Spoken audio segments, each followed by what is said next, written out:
కాకినాడ వేదికగా AP deputy CM Pawan Kalyan Uppada తీర ప్రాంత మత్స్యకారుల ఆర్థిక ప్రగతికి బాటలు వేసే దిశగా బలమైన అడుగులు వేశారు. ఇచ్చిన మాట ప్రకారం అల్ల తీవ్రత కారణంగా జరిగిన నష్టానికి పరిహారం అందించారు. 10 కోట్లకు పైగా నిధులు వెచ్చించి సబ్సిడీలో యంత్ర పరికరాలు, ప్రత్యామ్నాయ ఆదాయ మార్గాల సృష్టికి చర్యలు చేపట్టారు. పవన్ కళ్యాణ్ గతంలో ఉప్పాడ తీర ప్రాంత మత్స్యకారులకు ఇచ్చిన మాట మేరకు 100 రోజుల ప్రణాళిక కార్యరూపం దాల్చింది. కాకినాడ నిర్వహించిన మన ఊరు మాటా మంతి కార్యక్రమంలో మొదటి అడుగుగా అమీనాబాద్ హార్బర్ డిజైన్ లోపంతో దెబ్బతిన్న సుమారు 29 బోట్లకు పరిహారం చెక్కుల రూపంలో మత్స్యకారులకు అందించారు. హార్బర్ డిజైన్ లోపాలు సవరించేందుకు మరో 80 కోట్ల మంజూరుకు ప్రణాళిక రూపొందిస్తున్నట్టుగా తెలిపారు. ఒకేసారి పరిహారం, సంక్షేమం అందటం, కోత నివారణ చర్యలకు ఉపక్రమించడం పట్ల ఉప్పాడ తీర ప్రాంత మత్స్యకారులు హర్షాతిరేకాలు వ్యక్తం చేస్తున్నారు. వాళ్ళు డ్రైవర్ని చంపేస్తే వెళ్ళి అతనిలాగా వెళ్ళి జైలుకి వెళ్ళి చాలా బాగా చంపేసామని చప్పట్లు కొట్టే వ్యక్తిని కాదు నేను, తాడు తీసి కూర్చోబెట్టే వ్యక్తిని. అంటే ఇవన్నీ నేను అలాంటి నాయకత్వం. అలాగే చిన్నపిల్లాడు తెలిసి తెలియని వయసులో ఒక 23 మర్డర్లు ఒక 23 నేరాలు చేశాడు. చిన్నపిల్లవాడు కూర్చోబెట్టి ఏదో పాపం చిన్న ఆ పసి వయసులో బీరు బాటిల్ తీసి మెడకోసేసాడు. పాపం ఏదో కూర్చోబెట్టి అమర్నాథ్ గౌడ్ అనే అబ్బాయిని తెలుసు తెలియకుండా 14 ఏళ్ళ కుర్రోడిని వాళ్ళ అక్కని ఏడిపిస్తున్నారని చెప్పి ఆ 14 ఏళ్ళ అమర్నాథ్ గౌడ్ వచ్చి ఆ రౌడీలని ఎదుర్కొంటే పాపం కత్తితో పొడి చేశారు. చిన్నపిల్లలు తెలిసి తెలియకుండా పొడి చేశారు. ఇలాంటి చెప్పే నాయకుడిని కాదు నేను.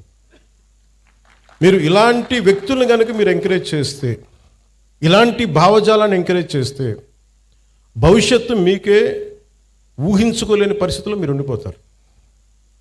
నేను ఈరోజు మీకు ఎందుకు బలంగా చెప్తున్నానంటే you have to have a collective spirit. అన్ని పనులు అవ్వకపోయినా primary is law and order.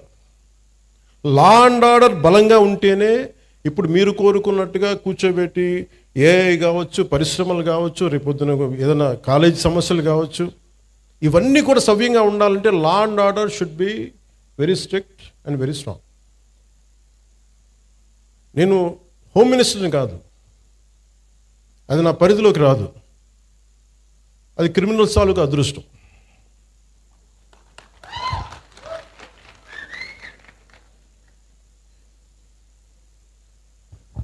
అంటే రూల్ ఆఫ్ లా అంటే మెయిన్గా మన ఎస్పీ గారికి కలెక్టర్ గారు చెప్తున్నా, ఇట్స్ అ రూల్ ఆఫ్ లాని మీరు ఎంత బలంగా నిలబెట్టగలిగారు అనేదే మీ చేతిలో ఉంది. నా దగ్గర నుంచి చెప్తున్నాను, మీకు 1 సింగిల్ ఫోన్ కాల్ రాదు పలానా వాళ్ళని విడిపించమని. అలాగే మా ఉన్న నాయకులందరికీ కూడా చెప్తున్నాం, none of them will encourage any kind of rowdy elements. మనం ఎవరు ఎంకరేజ్ చేస్తాం సార్? చేయం కదా. ఎవరు ఎంకరేజ్ చేయరు ఇక్కడ. You are very clear. అందుకని బేసిక్గా మనకి మీరు ఇవి చూస్తూ ఉన్నారు.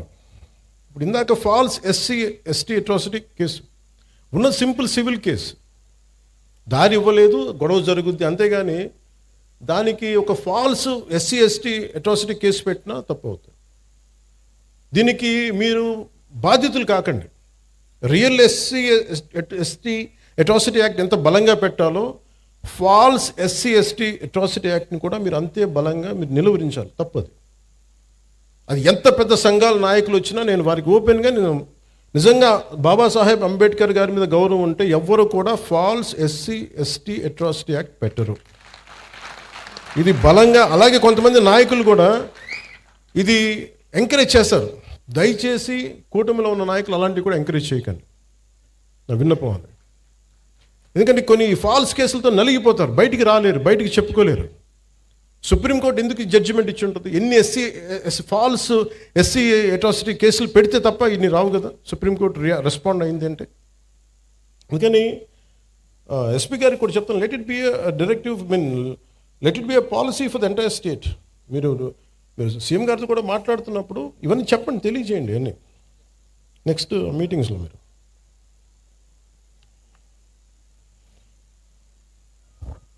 the law and order is not merely a government function. It is the very foundation upon which civilized society stands. In any democracy, safety and security rank as the most primal concept. Idi between the state and its citizens. Without it, every other promise of governance will collapse. Let it be welfare schemes, investment, jobs, business.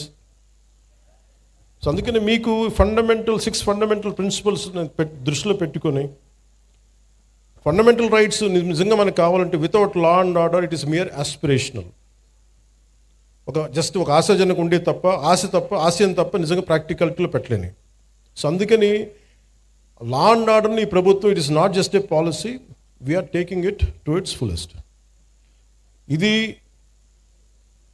మీరు ఇప్పుడు చూస్తున్న any criminal చట్టాలను అతిక్రమించిన, మర్డర్లు చేసిన, మానభంగాలు చేసిన, దోపిడీలు చేసిన క్రిమినల్స్ కూడా ఫండమెంటల్ రైట్స్ అప్లై అవుతాయి. అది మనకి రాజ్యాంగం ఇచ్చింది. దీని సమస్యలు మనకి ఇవన్నీ కొన్నిసార్లు క్రైమ్ చేసి క్రిమినల్స్ అయ్యి కూడా మనం కొన్నిసార్లు వదిలేయాల్సి వస్తుంది, ఎందుకంటే సాక్ష్యాధారాలు లేక. ఉదాహరణకి సుగాలి ప్రీతి కేసు ఎంత చిత్రంగా ఉంటాయంటే, సుగాలి ప్రీతి కేసు నేను 2019లో ఘోరంగా నన్ను ఓడించిన తర్వాత నేను ఆఫీస్లో కూర్చుంటే సుగాలి ప్రీతి మదర్ వచ్చి, అన్న నాకు ఇలా జరిగింది, నా బిడ్డను ఇలా చంపారు. 2018లో చంపారు ఆ బిడ్డను. చంపితే ఉరేసుకుందని చెప్పారు. నేను కూర్చోబెట్టి సోషల్ మీడియా ట్రయల్స్ చేయలేను. లా అండ్ ఆర్డర్ ఎలా ఉంటుందంటే ఓన్లీ సాక్ష్యాధారాల మీద ఆధారపడి నేను కూర్చోబెట్టి వీళ్ళ మీద బ్లేమ్ చేయలేను, వీళ్ళు తప్పు చేశారు. ఎందుకు మాట్లాడతాను? ఇందాక గంజాయి తీసుకొని కొట్టారంటే మీరు గంజాయి తీసుకోవడం చూసారని ఎందుకు అడిగానంటే, నేను అంత నిక్కచ్చిగా ఉండాలి. నేను ఒక నిబద్ధత లేకుండా నేను మాట్లాడకూడదు. ఆవిడతో కూర్చొని మాట్లాడినప్పుడు 14 ఏళ్ళ సుగాలి ప్రీతిని ఆ స్కూల్కి వెళ్ళింది, శవమై తిరిగి వచ్చింది, ఊరేశారని చెప్పారు. బిడ్డని ఇలాగా అవుట్ రీచ్ హర్ మోడెస్టీ ఇవన్నీ పెట్టుకున్న తర్వాత మాట్లాడి వాళ్ళు 1,50,000 మంది వెళ్తే సమస్య ఎక్కడ వచ్చిందంటే,